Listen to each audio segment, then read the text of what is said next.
Allahumma sholli ala Muhammad. Insya Allah yang hadir di majelis ini adalah orang-orang pilihan. Karena di liburan pertama Tusok ini bukan hanya di sini aja yang ada acara, tapi juga ada acara di tempat lain. Tapi anda panjenengan lebih memilih sholawat, lebih memilih zikir, lebih memilih ngaji. Ini satu syarat bahwa anda termasuk kelompok yang ashabul maimanah, walal akhiratu khairul laka minal ula. Ya, ini wajib kita syukuri. Di liburan pertama sudah diawali dengan ngaji, diawali dengan sholawat, diawali dengan zikir, diawali dengan sedekah.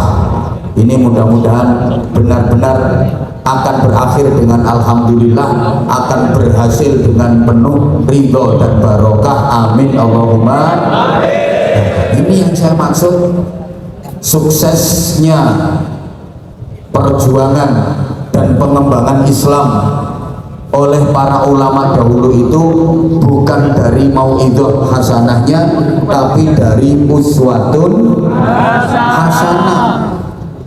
Para ulama dulu, para kiai dulu berhasil mengembangkan Islam, mensiarkan Islam bukan dari ceramahnya, bukan dari pidatonya, bukan dari mauidhah hasanahnya, tapi dari uswatun hasanah, keteladanan dan contoh konkret yang diberikan. Allahumma sholli ala Muhammad.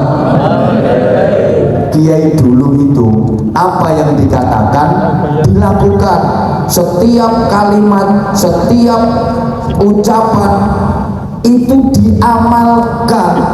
Prinsip kiai biyen niku ngene, kabeh ilmu diamali, kabeh amal dielmoni. Pidato gak enak kalau kiai zaman dulu, ceramah bikin ngantuk dibanding dengan ustadz-ustadz sekarang kalah. Ustadz saya itu pinter olah kata.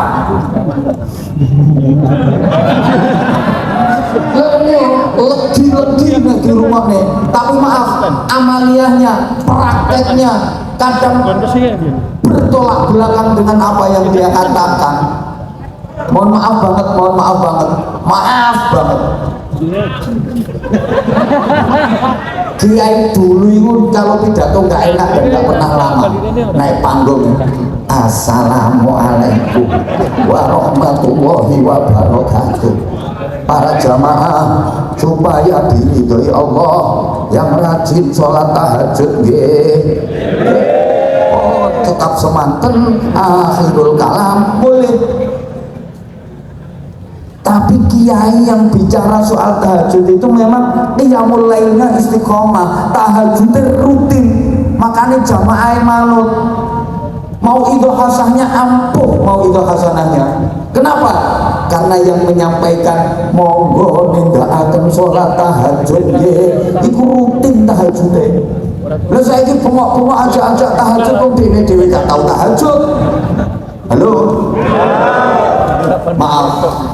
Besok pidato lagi, assalamualaikum warahmatullahi wabarakatuh, supaya hidupnya barokah. Kalau pagi sholat duha pun tetap semanten akhirul kalam. Assalamualaikum.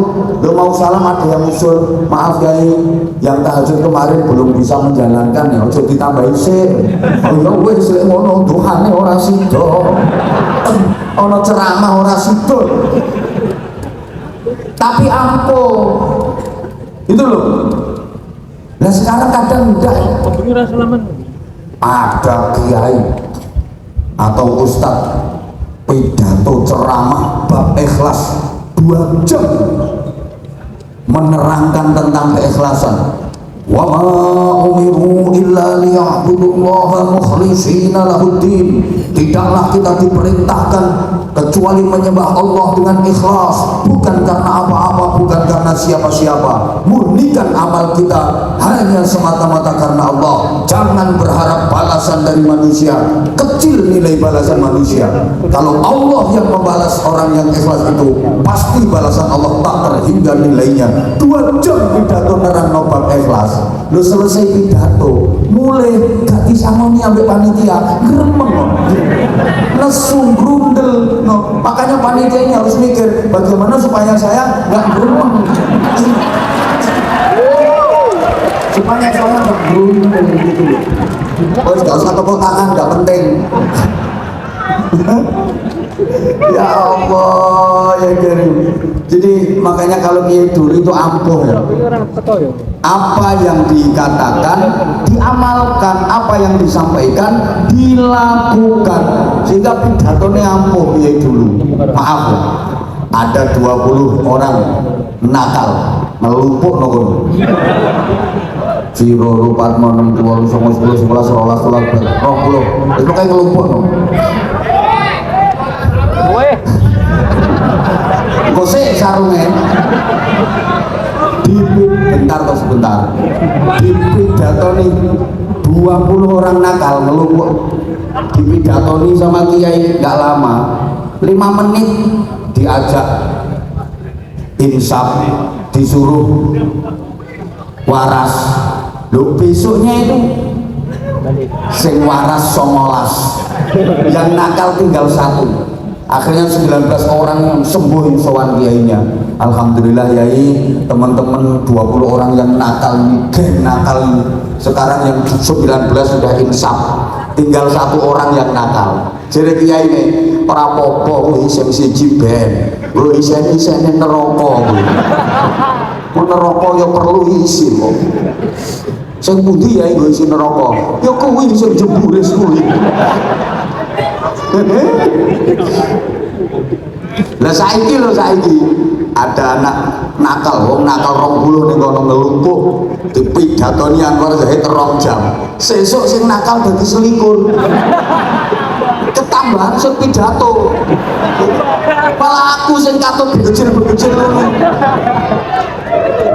Ini bedanya. Sehingga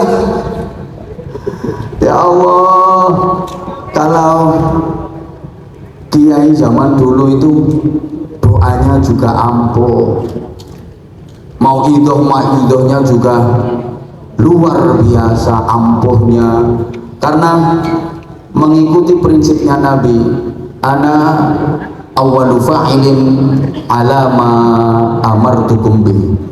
Aku adalah pelaku pertama dari apa yang aku perintahkan kepada kalian. Nah kita kan enggak ajak-ajak sodako, sing no panggung dhewe gak sodako.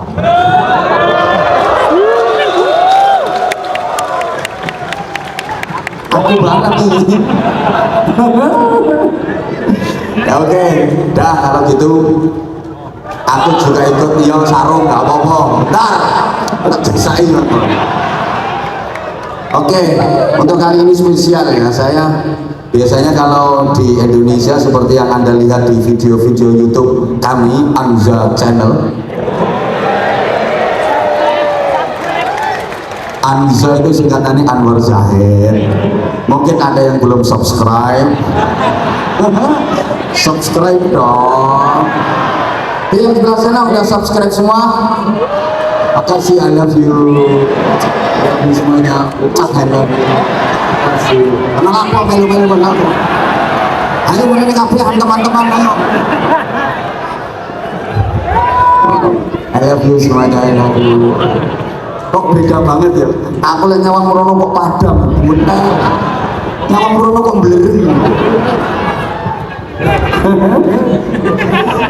Itu ya kayak yang saya sampaikan tadi. Biasanya kalau lihat di video-video kami di channel YouTube Anza Channel Anwar Zahid, kan saya suka bagi-bagi sarung.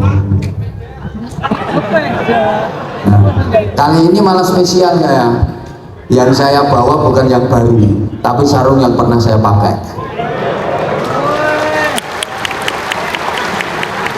Tapi dulu saya itu kalau dikasih sesuatu sama kiai, wallah sampai sekarang itu masih tak simpen rapi dan tak pakai jimat, tak pakai arang-arang. Oke, kalau nggak percaya boleh main ke rumah saya, tak tunjukkan apa harga berharga saya. Ayo kita percaya yang dari kiai saya. Nah, saiki ruane saya punya sesuatu yang sangat spesial menurut saya, mahal banget bagi saya. Ini kopiahku ini. Loh iya, ini selalu tak pakai kemana-mana, bentuk elek, tapi menurut saya istimewa. Ya, oke, tak lelang, kayak masjid. Isin aku kabeh-kabeh nyumbang, aku gak nyumbang. Wes gak apa-apa, aku tak gawe kopiah maneh. Loh, ini ketok elek, tapi ini spesial. Spesialnya, iki meskipun ditekuk-tekuk gak apa-apa.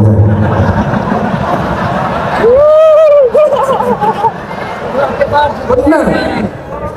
Aku coba padano Samsudin aku ya. Ini kopiah ini meskipun, lo karena ini kopiahku ini beda dengan sing nonen dasmu itu. Ini kopiah spesial, meskipun ditekuk diuntul-untul kayak gini. Ini setelah dibalik no, nggak ada lucunya sama sekali.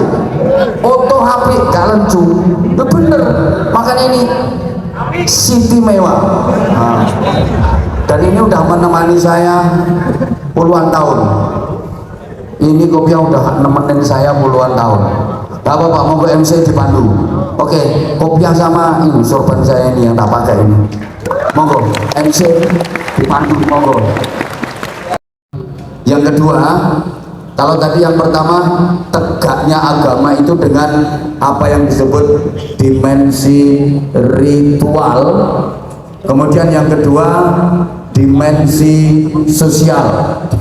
Jadi bukan hanya ritual saja, tapi juga sosial. Islam itu bukan hanya vertikalitas, tapi juga horizontalitas. Ngerti tak gak? Ini gitu jangan ngomong. Islam bukan hanya vertikal, tapi juga horizontal. Bukan hanya ubudiyah, tapi juga muamalah. Bukan hanya ritual, tapi juga sosial. Karena memang Islam itu integral. Bareng. Oke, ada ini ditirukan sama-sama. Yang mau ikut menirukan, sekali lagi mudah-mudahan sehat walafiat, diberikan keselamatan, rezekinya luas, halal dan barokah. Ayo ditirukan sama-sama. Ad-dinu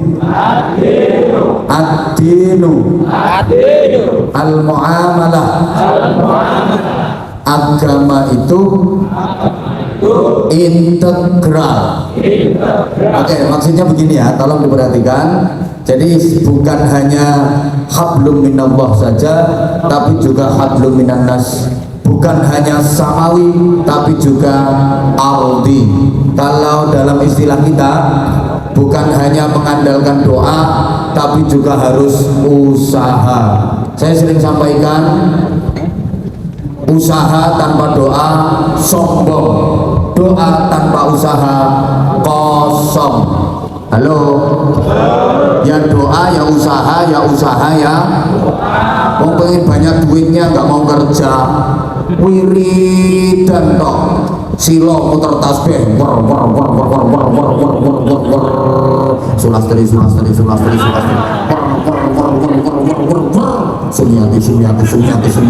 wah, sundari, sunase. Dikira kalau baca ya rusak, sok. Terus duitnya kerotok dari langit. Ya enggaklah, doa iya, tapi kerja iya. Halo, mau utangnya akeh gak gelem kerja, mau masjid terus, ya mungkin lunas gak nyolongi kota amal. Paham? Tapi juga jangan hanya mengandalkan usaha tanpa dibarengi dengan doa, sombong itu namanya, menghilangkan Allah itu namanya, dan nggak mungkin berhasil. Woi, ya cuma doang toh, pengen dua anak, bojone gak diapa-apa, nanti Fatihah. Masa betul rumah Al-Fatihah. Oh, mulai bisnis malam tuh, gak diapa-apa, Fatihah toh. Besoknya yuk gitu lagi. Musuh betul matang-matang, musuh lanang Al-Fatihah. Bisa hamil apa enggak kira-kira? Ya enggak, Fatihah ya Fatihah, tapi kalau dia ngereker kok Fatihah kok. Jadi bukan hanya ubudiyah, tapi juga muamalah. Allahumma sholli ala Muhammad. Ingat, banyak orang diangkat jadi wali sama Allah bukan karena ibadahnya, tapi karena muamalahnya. Mungkin ini ceritanya udah masyhur ya. Imam Ghazali dapat futuh, diangkat jadi wali karena rasa ibah, rasa sayangnya sama seekor lalat.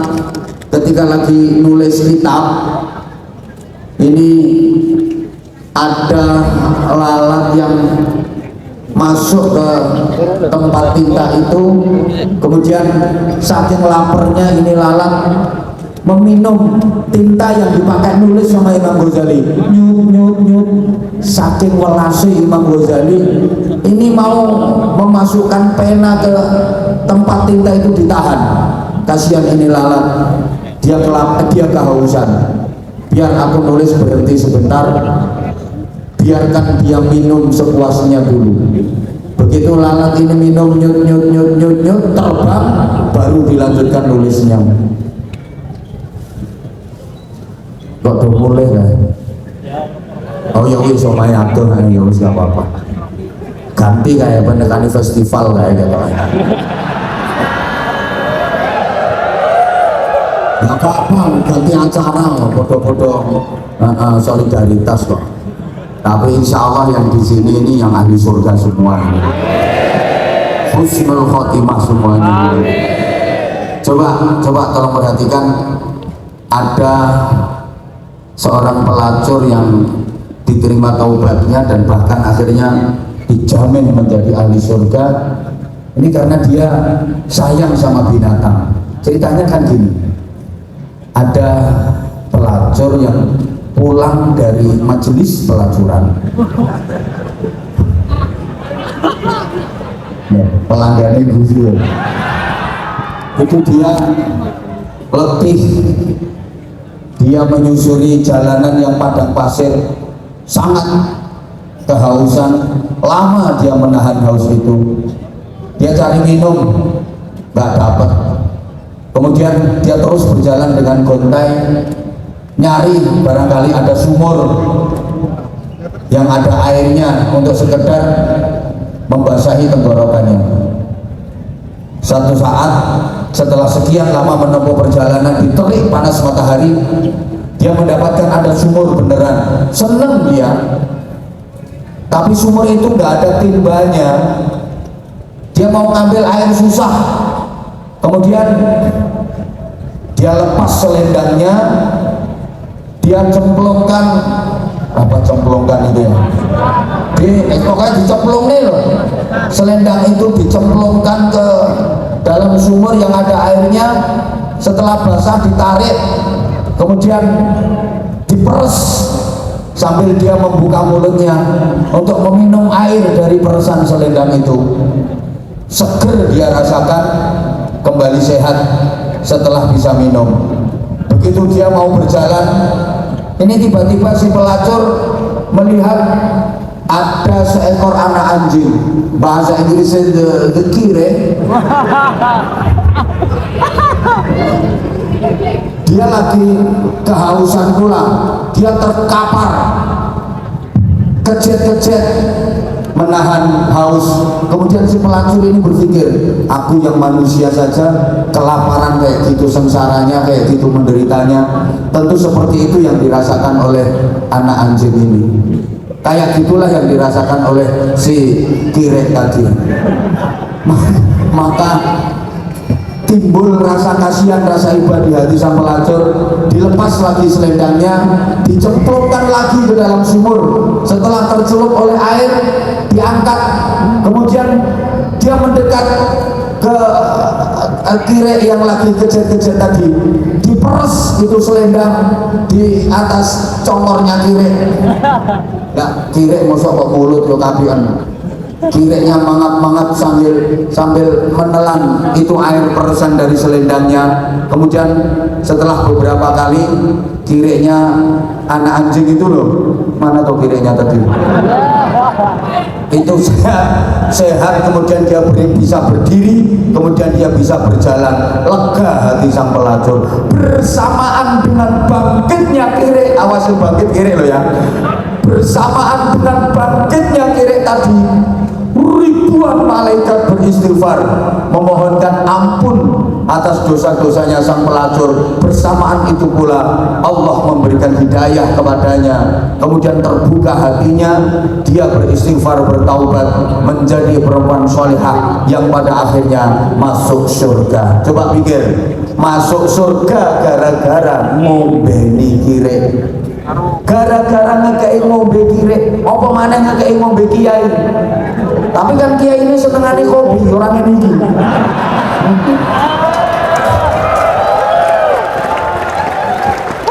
Ini toko sak pirang-pirang aja tunggale. Allahumma sholli ala Muhammad. Allahumma sholli ala Muhammad. Sebaliknya,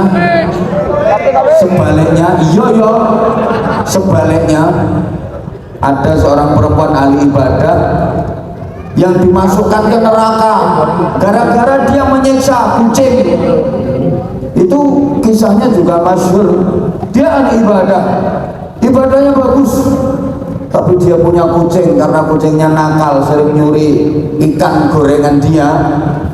Lantas itu kucing dikurung beberapa hari, gak dikasih makan, sampai akhirnya kucingnya mati.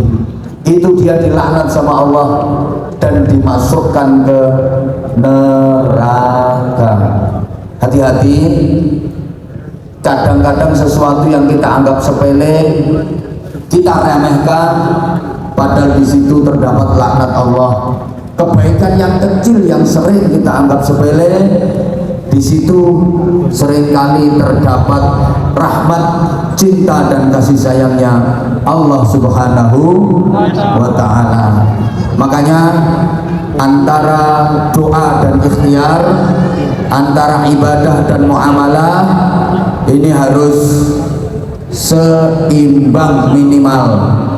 Makanya kalau perjuangan para ulama dulu berhasil, itu karena memang mampu ngemong masyarakat, mampu merangkul masyarakat. Allahumma sholli ala Muhammad. Mungkin panjenengan semua udah sering dengar cerita di ceramah-ceramah saya. Ada seorang perempuan punya suami seorang laki-laki. Dicampur pakai bahasa Jawa nggak apa-apa ya. Jadi ono wong wedok duwe bojo wong lanang. Si perempuan ini beragama Islam. Dia rajin ikut pengajian, dia rajin ikut yasinan, tahlilan, manatipan, pokoknya rajin pengajian. Lah, suaminya kafir, hidupnya di lingkungan Islam.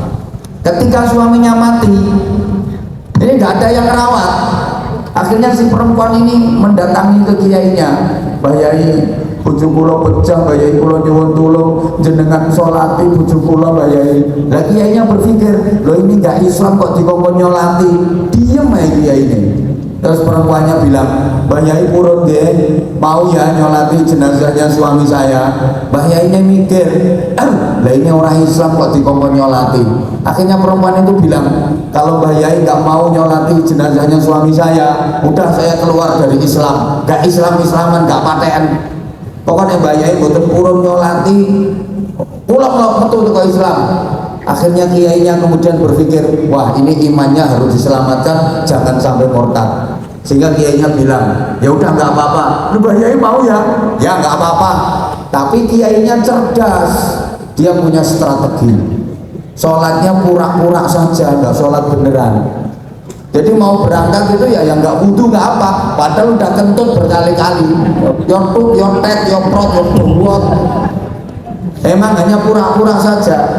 Begitu sampai rumah si perempuan itu, kemudian berdirilah Mbah Kiai, dan anehnya ini jenazahnya ini nggak ditaruh di depannya tapi ditaruh di belakangnya. Kemudian Mbah Yainya takbir, Allahu Akbar, Allahu Akbar, Allahu Akbar 4 kali. Nggak niat sholat kok. Lah apa jeleknya tuh baca takbir sambil ngangkat tangan? Oh nggak niat sholat, ini orang apa-apa. Allahu Akbar, Allahu Akbar, Allahu Akbar, Allahu Akbar, gobek-gobek. Lah si istri ngeliat, loh Mbah Yai ini kok aneh toh. Mau setahu saya sholat jenazah itu ya mayatnya kan di depannya imam. Nah ini kok suami saya jenazahnya kok di belakangnya Mbah Yai. Akhirnya dia protes, maaf Mbah Yai, setahu saya nyolati jenazah itu jenazahnya kan di depan. Nah ini tadi Mbah Yai kok jenazah suami saya kok di belakangnya Mbah Yai. Nah kiainya ini bijaksana. Ini ya nduk, mayat sing disolati didelek nang ngarepe iku mayat sing agamane Islam. Jadi dia sudah tahu jalan menuju ke surga. Dicolno wis iso mlaku dhewe tekan swarga. Lah bojomu kan ora Islam, urung ngerti dalane swarga, makanya tak delek mburiku, aku dadi petunjuk jalan kanggo bojomu. Jadi akhirnya bisa nerima. Nah ini kiai ulama itu harus bisa ngomong umat, apalagi umat yang potongannya kayak sampean-sampean kayak gini.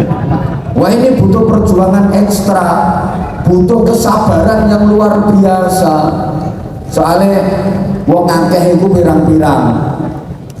Allahumma sholli ala Muhammad, Allahumma sholli ala Muhammad. Sehingga agama Islam bisa tegak itu kalau satu tadi namanya dimensi ritual, yang kedua namanya dimensi dimensi sosial. Nah yang ketiga dimensi intelektual. Allahumma sholli ala Muhammad. Nah sebelum ke dimensi intelektual ini nanti sampai jam berapa ini? Hah? Sampai maghrib. Kok anak sampai maghrib? Ya udah sama sini sampai maghrib, aku pulang duluan. Ngeyel sampai maghrib katanya.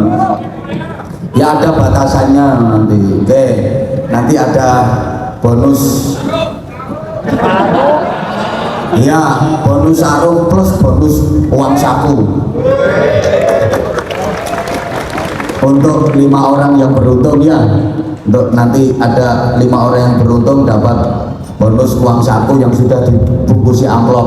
Di amplopannya. Ono kan? Hah? Nah kan? Ono wis disiapke wesan. Oh, arep-arep kae wesan. Iku waya sedekah bidek kae.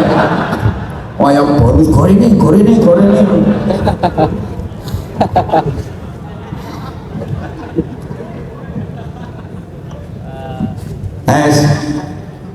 Yang ketiga dimensi intelektual. Ini kaitannya dengan ilmu pengetahuan. Allahumma sholli ala Muhammad. Ilmu itu penting apa penting?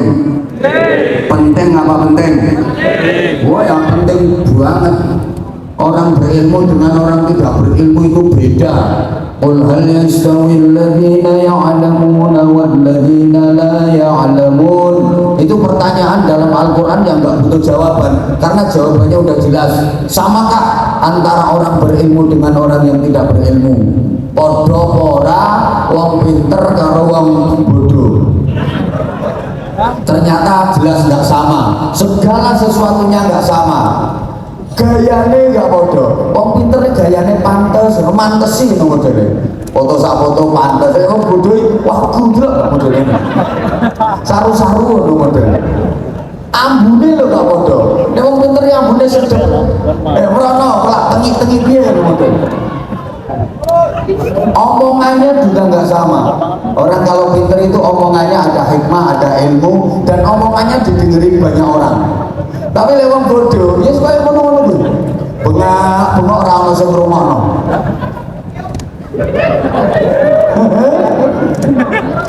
Ibadahnya aja nggak sama. Baca Qurannya nggak sama. Ayatun min alim khairun wa habbu ilallah min juz'in wahidin minal jahil. Orang alim baca satu ayat saja itu lebih baik dan lebih dicintai Allah daripada orang bodoh baca satu juz. Sama-sama baca Quran tapi beda. Kenapa? Karena kalau orang alim itu maca Quran angen-angen sak maknane. Lek wong bodoh kan maca Quran angen-angen sak mangane. Nah itu orangnya bilang masuk itu gak sama, ibadahnya juga gak sama, semuanya tidak sama. Makanya ilmu itu penting. Allahumma sholli ala Muhammad. Dengan ilmu yang jauh jadi dekat. Halo ya Allah. Dulu Indonesia Korea itu jauh banget sebelum ada kemajuan ilmu. Sekarang deket 7 jam nyampe. Ilmu bisa membuat yang jauh jadi dekat. Gini loh, burung bisa terbang pakai sayap cepat. Manusia juga bisa terbang bahkan lebih cepat daripada burung. Apa iya? Iya. Dengan apa? Dengan ilmu. Caranya bikin pesawat. Paham? Paham? Kalau burung bisa terbang pakai sayap, oke, manusia juga bisa terbang. Pakai apa? Pakai ilmu. Caranya bikin pesawat. Dengan ilmu, yang sulit jadi mudah, yang susah jadi gampang. Dulu itu biyen matamu mau awas men, lihat kopi datang kok awas men. Wong aku yang mau dikasih lo belum ngeliat, tapi matamu itu kok awas banget. Matur suwun. Dengan ilmu, ya ini kalau nggak ada ilmunya nggak keturutan lo minta kopi. Ya karena ada ilmunya ya keturutan. Ya sana meskipun teriak-teriak kopi ya nggak mungkin ada yang ngirimi lewat warung. Ya karena ya orang pinter. Coba dengan ilmu yang sulit, yang repot jadi mudah, jadi gampang. Coba ya, dulu kalau ada orang bingung nyari alamat itu pakai tirakat, riyadhah, kemudian sholat baca surat Al-Ahzab. Sekarang enggak, nyari alamat kalah, tinggal ketik, tanya aja sama Mbak Google. GPS kalau GPS nggak berhasil ya GPS, gunakan penduduk setempat. Alah nek Ponorogo yang mati GPS timbang GPS kok. Ya gak Ponorogo tok Madiun lho ya. Nek Bojonegoro wis kota.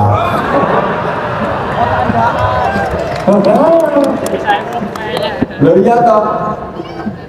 Tapi ilmu itu bisa manfaat, bisa mandorot, tergantung manusianya. Maka ada satu pepatah lagi, tolong ditirukan bareng-bareng. Halo. Pokok sing milu nirokno muga-muga barokah. Sing melu nirokno titenono besok mencret. Minimal nek ngising sikile ketekuk. Al-ilmu nurun. Ilmu itu adalah cahaya. Adalah lampu. Wes. itu cahaya, cahaya itu lampu. Nah, lampu itu bisa dipakai untuk sholawatan kayak hari ini, bisa dipakai pengajian, bisa dipakai zikir, bisa dipakai ngaji. Tapi lampu kan juga bisa dipakai untuk lampu. Siapa ngomong pengalaman? Oh, budulmu among.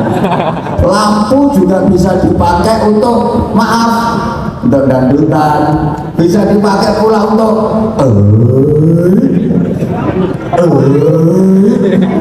al-mendemu. Makanya al-ilmu hujjatun laka wa hujjatun alaika.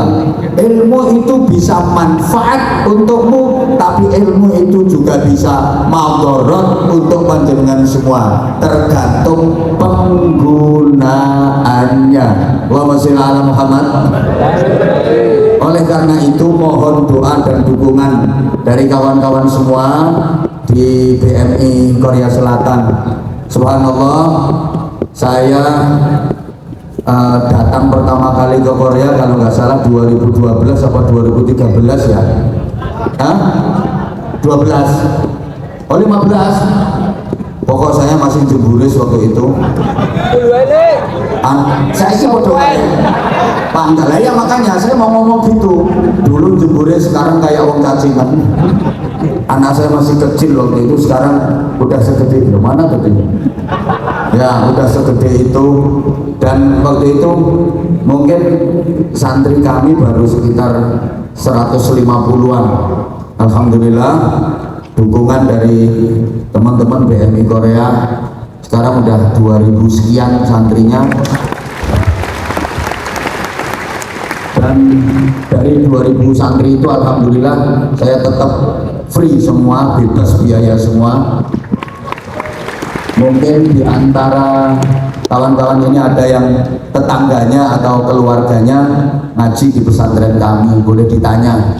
Jadi yang 600 sekian itu yatim, walaupun nggak yatim semuanya bebas biaya.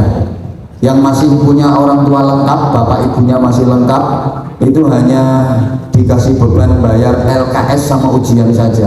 Selebihnya seragam sekolah gratis, SPP gratis, kitab-kitab ngaji pesantren gratis, juga dikasih makan gratis sama.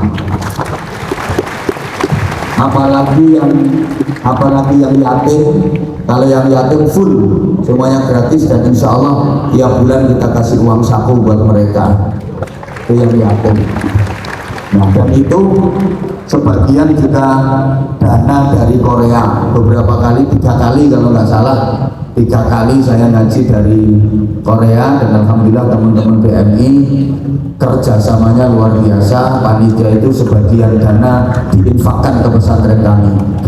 Terima kasih sekali lagi, saya mewakili pesantren, mewakili anak-anak, terutama anak-anak yatim, matur suwun. Dan BMI Korea itu, saya nggak ngelem ya, BMI Korea itu terkenal loyal, terkenal luar biasa. Memang loman-loman walaupun ada sedikit nakalnya.